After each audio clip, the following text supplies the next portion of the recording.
Clara's POV.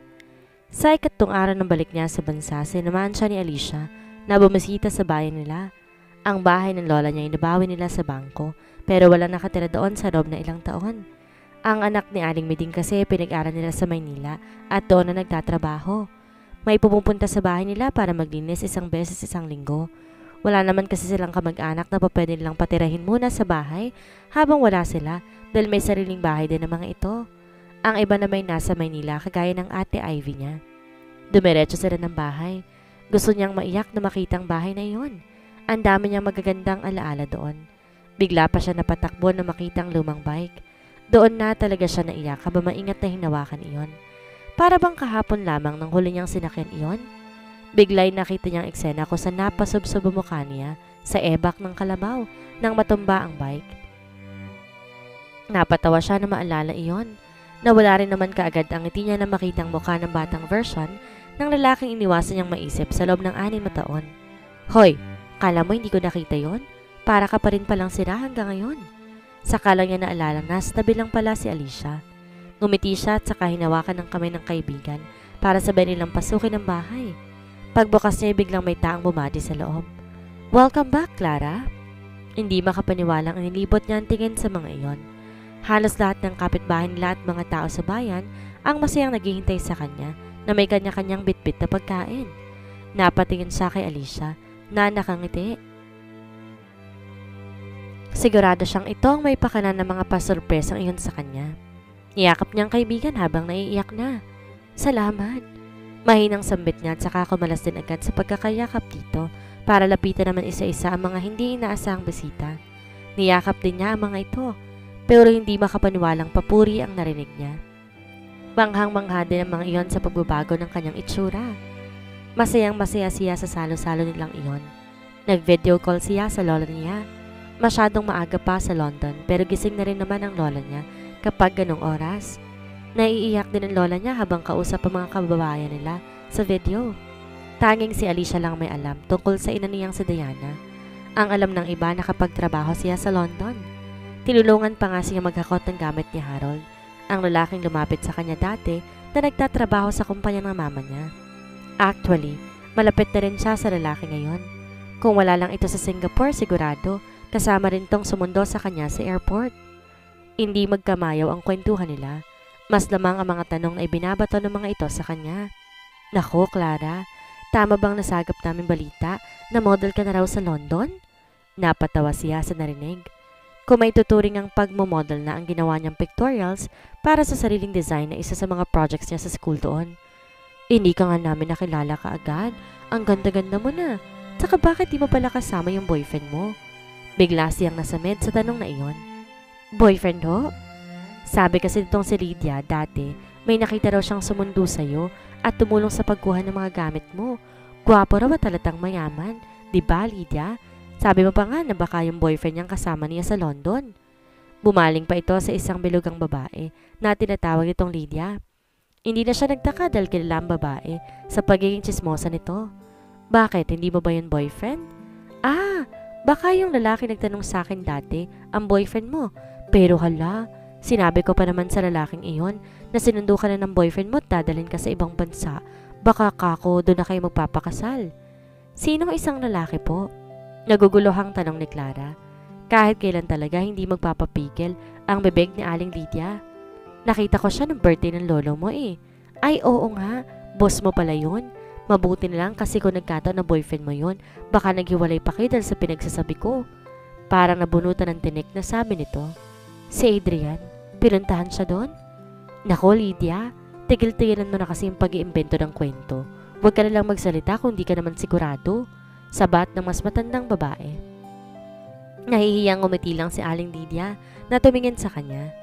Busy naman ang utak niya kakaisip kung bakit pumunta si Adrian sa kanila nung paalis na siya ng bansa. Clara, wala ka nang pakialam kung anong rason kung bakit hinahanap ka ng lalaking yon. Remember, hindi ka na si Clara. Ikaw ay si Ash Madrigal. Hindi ikaw ang maghahabol sa lalaki. Tsaka lang siya parang nahimasmasan nung nagbigay babala ang utak. Oo nga naman. Anong pakialam niya kay Adrian? Parte na lang to na nakaraan niya at wala na siyang time na isipin man lamang ito. Inalis na nga niya sa utak ng lalaki at inasikaso ang mga bisita. Nakikibalita na siya sa mga anak ng kababayan niya. Masaya siyang nalaman na halos lahat ng kababata niya nagsipag-asawa na at may mga anak na rin. Si Alicia nga may boyfriend na pero nasa abroad ngayon, kaya't hindi niya ito nakilala ng personal. Magpapakasal na ang dalawa sa pagbabalik ng nobyo nito next year. Masaya siya para sa kaibigan. Ikaw, Clara, may boyfriend ka ba ngayon? Siguro ang dami mong naging boyfriend, no? Sa ganda mong yan, siguradong ang dami mong manliligaw. Si Aling Lydia ulit. Natuon sa kanya ang tingin ng lahat. Hinihintay ang sagot niya. Si Alicia nakayoko at kunyari busy para hindi mapilitang sumagot para sa kanya. Wala po akong boyfriend ngayon. Kipming ngumiti pa siya sa mga ito. Ano? Nahihirapan ka sigurong mamili sa sobrang dami. Nagtawanan ang lahat. Excited kaming makita magiging apo sa tuhod ng lola mo sa'yo. Tiyak ang cute na mga magiging mukha ng anak mo. Maghanap ka na kasi. Mas maganda magkaanak na sa ganyang edad. Bigla siyang napainom ng tubig habang alanganing napatawa. Mabuti na lang iniba na ni Alicia ang topic. Nawala na ang atensyon ng lahat sa kanya nang tawagin ni Alicia mga ito para tulungang kunin sa kotse niya ang dala niyang mga pasalubong. Mabilis na tumayo siya at pumunta sa kusina at uminom ulit ng isang baso ng tubig at napapatingala. Kinakabahan na siya ngayon pa lamang. Paano kung harap niya na si Adrian? Alam niyang hindi maiwasang mangyari yon, lalo't sa parehong industriya lamang umiikot ang trabaho at kumpanya ng pamilya nila. Sa kabilang banda, kanina pa siya tapos ayusan ng makeup artist ng kumpanya ng mama niya. Nakaupo siya sa harap ng salamin at parang tumatagos lang ang tingin sa sariling refleksyon. Maayos sa tinali ang buhok niya at walang iniwan na isang hibla para hindi matakpan na makinis yung balat. Ang mahabang gown na suot niya ay kulay pula na backless. Kahit lagpas tuhod ang haba nun, mahaba naman ang slit ng damit sa left side niya, kaya't may expose ng isang hita niya kapag naglalakad siya. Napahawak siya sa kwintas na bigay ng mama niya. May maliit na diamond pendant iyon na tinernohan din ng diamond earrings. Para siya nakipagtitigan sa isang estranghero habang nakatingin sa refleksyon niya. Hindi maikakailang lungkot sa mga mata niya kahit sabihin pang halos lahat nasa kanya na ng mga oras na iyon. Ibang-iba siya sa babaeng binubuli dahil sa hindi kaaya-ayang mukha. Isang napakagandang babae nang nakikita niya sa salamin. Isang larawan ng babaeng wala nang mahihiling pa. Pero bakit hungkag ang pakiramdam niya? Siguro, nanibago lang siya ulit sa pagbalik niya ng Pilipinas. May naiwan kasi siya sa London na namimiss niya ng masyado. Ano lang ba yung 4 na buwang paghihintay? Alam niya at na ring makauwi ang lola niya kaya hindi siya pumapalya sa pagtawag dito araw-araw. Ash anak, ready ka na? Mababa na ako. Kapag tatawagin na ng host ang pangalan mo, saka ka na lumabas, okay? Hindi niya na malay nakapasok na palang ina sa kwarto niya. Nakangiting tinitingnan din ito ang ayos niya sa salamin habang hinahawakan siya sa magkabilang balikat. Hinawakan niya isang kamay ng ina saka dinikit ang pisngi doon. Ang ganda-ganda mo anak, kahit dati proud na proud ako sa'yo. Hindi sa pisikal na anyo ang sukatan ng pagiging proud ko sa'yo bilang ina mo. Para sa akin isa kang napakagandang tao kahit ano pang itsura mo. Salamat ma, baka magkaiyakan pa tayo rito. Baka lalabas ako nakakalat ng eyeliner at mascara sa mukha ko.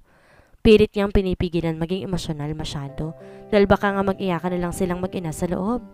Tumayo siya, tumarap sa ina. Pinahiran niyang nangingilid na luha sa sulok ng mga mata nito. I love you ma.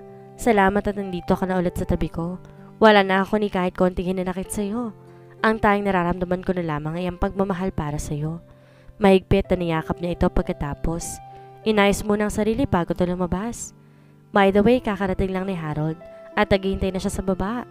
Nakangiting saad ng ina bago lumabas ng kwarto. Lumuwang ang ngiti niya. Akala niya hindi makakahabol ang lalaki. Bukas daw kasi sana. Ang flight ito galing Singapore, pabalik ng Pilipinas.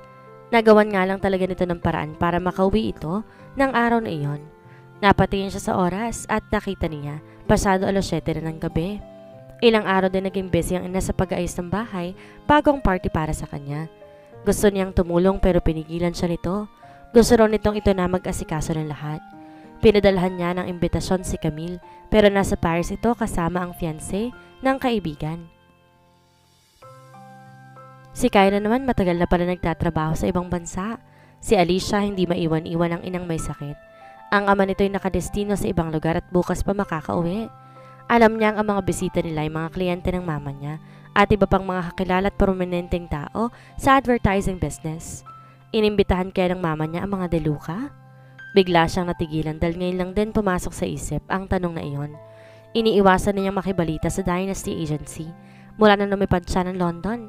Pero alam din niya na ang kumpanyang ito at ang kumpanya ng mama niya ang salitan sa top 1 na rank sa business na iyon. Di naman siguro iimbita ng mama niya ang maituturing nitong karibal ng kumpanya. Kung inimbitahan man, di rin naman siguro pauunlakan ng mga deluka. Para naman kung makita niyang isa sa mga ito. Biglang kumubog ng malakas ang dibdib niya. Huminga siya ng malalim, tsaka binuksan ang pinto ng kwarto. This evening is so special for Miss Diana Madrigal. She is so happy and excited to announce to the world that she is a very lucky mother. Yes, you heard it right. This is really a surprise to all of us. The celebration tonight is to present Miss Diana's very beautiful daughter to the advertising world. Please help me welcome Ash Madrigal. Halos tumigil ang paghinga niya nang marinig ang masigabong palakpakan at background music nang simulan niya ang paghakbang. Nilibot pa niya ang tingin sa mga taong nakatingala sa kanya sa ibaba ng malaki at mahabang hagdanan na iyon. Napahawak siya sa gilid ng gown niya. Remember, hindi ka na mukhang si Clara. Paalala pa ng utak niya. Biglang napataas siya ng noo at saka ngumiti sa lahat. Nakita niyang patakbong inakyat ni Harold ang hagdanan para lalayon siyang bumaba. Hello, Miss Beautiful? Bumulong pa ito sa kanya bago inilok ang braso sa kanya. And I thought hindi mo talaga ako maaasahan. Sa pinaka-importanting gabing ito, pabulong na sabi niya pa nang mabresyete na sa lalaki. Matitiis ba naman kita? Tumingin na siya ulit sa lahat ng mga bisita nang nasa baba na sila at nang ibigay ng host ang mic sa kanya. Umalis na sa tabi niya si Harold. Pumalit ang ina niya at nagyakapan silang dalawa sa gitna ng lahat. Si Diana ang nagsalita at pahapyaw na ipaniliwanag kung bakit ngayon lang nito ipinakilalang anak. Siyempre, hindi na nito binanggit ang malungkot na pangit na parte ng nakaraan. Ibinigay nito sa kanyang mic para siya naman ang magsalita. Puro pasasalamat ang sinabi niya sa ina. Hindi niya na napigilan ng pag-iyak habang nagsasalita sa gitna. Tahimik ang lahat ng panahon nila na nakadala na rin sa emosyon nila mag-ina. Wow!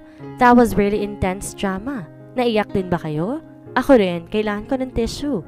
Sabi ng baklang host na nagpapahid na rin ng mga mata. Nagkatawanan sila mag-ina nang bumitiw siya sa yakapan nila.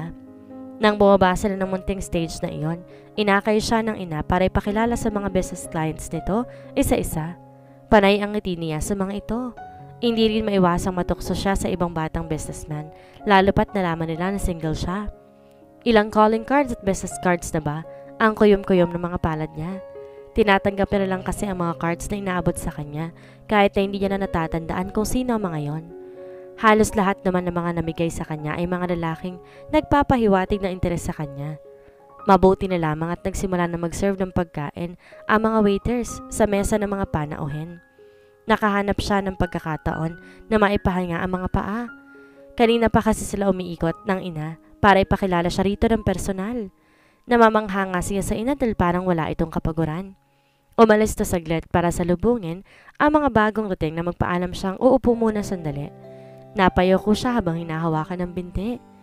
This is a surprise indeed. Napaangat agad ang tingin niya sa barito ng boses na iyon. Hindi pa rin pala niya nakakalimutan ang boses ng binata kahit ilang taon na nakakaraan. Hindi pa man ay pinigilan na niya agad ang pagwawala ng tibok ng puso, lalo na magtama ang mga mata nila ni Adrian na ngayon nakatayo sa harapan niya. You changed your hair. Where did your wild unruly curly hair go? Hindi nito inaalis ang tingin sa mukha ni Clara. Yun agad ang una nitong napansin sa kanya. Parang walang anumang ayos siya, tuyo, at tumingin sa binata. I already let it go, a long time ago. Good evening, Mr. De Luca. Mahinahong sabi ni Clara at tumayo. Iniabot pa niya isang kamay para makipagkamay sa binata. Muntik pa siyang mapapitlag nang hawakan nga nito iyon. Pero imbes makipagkamay lang, dinala nito ang kamay niya sa mga labi nito habang nakatitig sa kanya. How are you, Claire? Nagpapapungay ba ito ng mga mata sa kanya? Excuse me, graduate na siya sa pagiging gaga dito. Mabilis binawi niya ang kamay at ngumiti sa binata. As you can see, I am more than okay. Where's Giancarlo? Ouch! Ako nasa harap mo pero siyang hinahanap mo? Hinawakan pa ni Adrian ang dibdib na parang nasasaktan nga. Siyempre, yung wala talagang hahanapin ko. Anyway, enjoy the night, Mr. DeLuca. If you feel like flirting tonight, you can start looking for a new victim. By the way, where's your fiancé or wife? Napakunot-noo pa ang binata sa tanong niya na parang alam kung sinong tinutukoy niya. Hana? Bored ang boses na sabi ni Adrian kasi parang loading pa rin ang isip ito sa tanong niyang iyon. At home, I guess.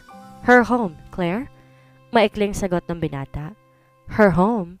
Hindi ba sila nagsasama? Hindi pa nagpakasal? For all you care. Eto na naman ang utak niya at parang babatukan na siya sa inis. Grandma is in the US for almost a year now. She gave us the full authority to manage the company. Si Giancarlo, he is in Cebu for a business trip. I see. Good to see you again, Mr. DeLuca. Feel at home at kakausapin ko muna ibang mga bisita.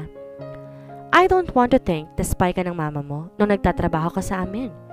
Biglang napaharap si Clara ulit dito. You can think whatever you want, Mr. DeLuca. Hindi ka rin naman maniniwala sa mga paliwanag ko, di ba? Mabilis tumalikod na siya at parang hinahabol na dumiretso ng CR. God! Kanina pang nanginginig ang mga tuhod niya. Mabuti na lang hindi yun agad-agad bumigay habang kausap niya si Adrian. Mas mabuti yatang iwasan niya ang binata. Hindi naman yata magkukrus ang landas nila palagi. Maya-maya, agad sumalubong sa kanya si Harold nang bumalik na siya sa bulwagan. I just saw Adrian. Worried ang tingin na binigay ng lalaki sa kanya. Tumango lang si Clara habang napahawak sa noo. Siya na ang kumapit sa braso ng lalaki noong parang mawawalan na siya ng lakas. Are you okay? Hindi ko alam, inimbitahan pala siya ng mama mo. It's okay, Harold. Napilitang umiti si Clara rito para bigyan to ng assurance na okay nga lang siya. Alam ng pamilya niyan tungkol sa namagitan sa kanila ni Adrian. Si Harold tinuring na rin niyang kapatid. Kinupkup to ng ina niya at pinag-aral. Si Harold anak ng matalik na kaibigan ng ina na matagal nang pumanaw. By the way, kamusta na kayo ni Kat? Bakit di mo siya kasama? Iniba na niya ang topic para makalimutan din saglit na nasa tabi-tabi lang si Adrian. Si Kat ay ang girlfriend nito na naging malapit na rin sa kanya. Inihintay na lang talaga nilang ayain to ng kasal ni Harold. Mas bata lang na 1 taon sa kanyang lalaki. Hahabol na lang daw siya dahil next week pa ang flight niya pabalik dito. Tumango-tango lang siya habang hawak-hawak pa rin ang braso nito. Natigilan pa sila pareho nang may lalaking humarang sa harapan nila. Pag-angat ng tingin nakita niya si Adrian na may bitbit na 1 glass ng wine at titig na tilig sa kamay niya nakahawak kay Harold. Can I talk with Miss Ibarra? I have a business proposal and I just don't want to miss this opportunity to discuss it with her. Kay Harold nakatingin ang binata. Bumaling ang tingin ni Harold sa kanya para hingin ang kanyang sagot. It's Miss Madrigal, Mr. DeLuca. Regarding the business proposal, you should talk to my mom. I don't have any position yet in the company. Formal na sagot ni Clara. If that's the case, I want to talk to you about personal matters. Hindi inaalis ni Adrian ang matiim nitong tingin na para bang nakalimutan nito na nasa harap din si Harold. I cannot think of any personal matters na dapat natin pag-usapan, Mr. DeLuca. If you will excuse us, may kakausapin kaming kliyente. Again, please enjoy the night, Mr. DeLuca. Hinila na niya paalis sa harap ni Adrian si Harold. Napilitang umiti na lang din ang lalaki kay Adrian at yumuko ng bahagya dito. It's good to see you here, Mr. DeLuca. Sabi pa ni Harold bago sumabay sa kanya sa paglakad. Relax. Biglang hinawakan ni Harold ang nanginginig niyang kamay. Kumuha ng inumin si Harold at ibinigay sa kanya. Maagap na kinuha niya iyon at nilagok lahat. Saka naman papunta sa direksyon nila ang mama niya na may kasamang kliyente at ipinakilala siya. Mabuti na lang, naging busy na ulit sila ng mama niya sa kakaikot sa mga bisita nila. Si Harold dumapit na rin sa mga kakilala nito para hayaan siyang samahan ng ina sa pag-aasikaso ng mga panauhin nito. May mga pamilyar na mukha siyang nakikita. Ang iba doon mga kliyente rin ng Dynasty Agency. Alam niya wala ni isa man sa mga itong nakakaalala sa kanya bilang empleyado siya ng Dynasty dati kahit pa maraming beses niya nakakasalumuha ang mga iyon na nagtatrabaho pa siya. Tahimik na sinisimsim ni Clara ang wine habang kausap ng inang prospect client nito sa hindi kalayuan. I'm really glad na dumalo ka sa party na to. Napatingin siya sa lalaking lumapit sa kanya. Napakunot noo siya at pilit inaalala kung ano nga ba ulit ang pangalan nito. Ang dami kasi talagang ipinakilalang ina niya sa kanya. Darwin, I know I'm not that handsome. kaya hindi mo matandaan ang pangalan ko. Pabirong sabi pa nito. Basihan ba talagang mukha para magkaroon ng importansya ang isang tao? Naiinis siya sa kayabangan nito. Alam niyang alam na alam nitong gwapo ito, pero parang yun lang yata ang laman ng utak ng lalaki. Aanin niya naman ang gwapo kung ganito kahangin. I'm sorry if I find it offensive. It was just a joke. Tubango lang si Clara pero hindi naman ngumingiti. Kumukulo talaga ang dugo niya sa mga lalaking kagaya nito. Actually, I'm here to just let you know that I'm single. Lumapit pa tong masyado sa kanya. Yeah, I know. Actually, this is the third time you mentioned that. Hindi tumitingin si Clara sa lalaki habang nagsasalita. Nilibot niyang tingin sa iba pang mga panauhin. Tumawang lalaki na halatang trying hard na magtunog sexy ang tawa nito. A lot of women would always assume that someone is already taken because of their looks. Halos magsalubong ang mga kilay niya sa narinig. Talaga lang, ilang beses ba nitong pupurihin ang sarili ng hindi masyadong halata? Kuno. Imbes sagutin nito, inubos silang ang laman ng basong hawak. I have a yacht. Had dinner with me tomorrow. Umikot ang mata ni Clara habang nakatalikod dito. Sakto naman pagtingin niya sa isang direksyon na kasalubong niya ng tingin si Adrian na nasa malapit lamang pala. Kanina pa ba siya nito tinitingnan? Imbes na makipagtitigan kay Adrian, ibinaling niya na ng tingin sa lalaki na parang ayaw yatang tumigil sa pagsasalita. Ibinibida nito ang yacht na pag-aari nito. I'm sorry but I'm already taken. Pinutol niya na ito sa pagsasalita. Tumigil nga ito't naguguluhang napatingin sa kanya. I thought you're single. I just said yes to someone and he is a very jealous guy. Hininaan pa niyang kunwari ang boses. That's why. Umiling-iling na sabi nito. What do you mean? Siya naman ang naguguluhan sa naging sagot nito. Adrian just gave me a death threat to his stare. Tumingin pa to sa direksyon na kinatatayuan ni Adrian. Napatingin din si Clara sa tinitingnan nito. Nagulat na lang siya nang papunta na sa direksyon nila ang binata na parang ang sama ng tingin kay Darwin. Here comes trouble. You should have told me right away before I flirted with you in front of him. Nakayuko pang sabi ni Darwin sa mahinang-mahinang boses. Hindi nakapagsalita si Clara dahil nakasunod ang tingin niya kay Adrian hanggang nakatayo na ito sa harap nila ni Darwin. Bati nito sa binata. Adrian, dude? Mahinang hinampas pa ni Darwin ang balikat ni Adrian. Congratulations! Soon to be dad ka na talaga. This month ba manganganak si Cindy? Hindi makatingin sa kanya si Darwin sa tanong na iyon ni Adrian. Yeah, thanks Adrian. Tipid nang umiti lang si Darwin sa lalaki na parang hindi na mapakali. Ang kapal naman lumandi ng mokong, may nabuntis na pala ito. Oh well, I will call Cindy first to check on her. Yup, better do that bro. Parang walang anumang sabi ni Adrian. Tinapik na rin ang balikat ng lalaki. Naiiyang nagpaalam na rin sa kanya si Darwin.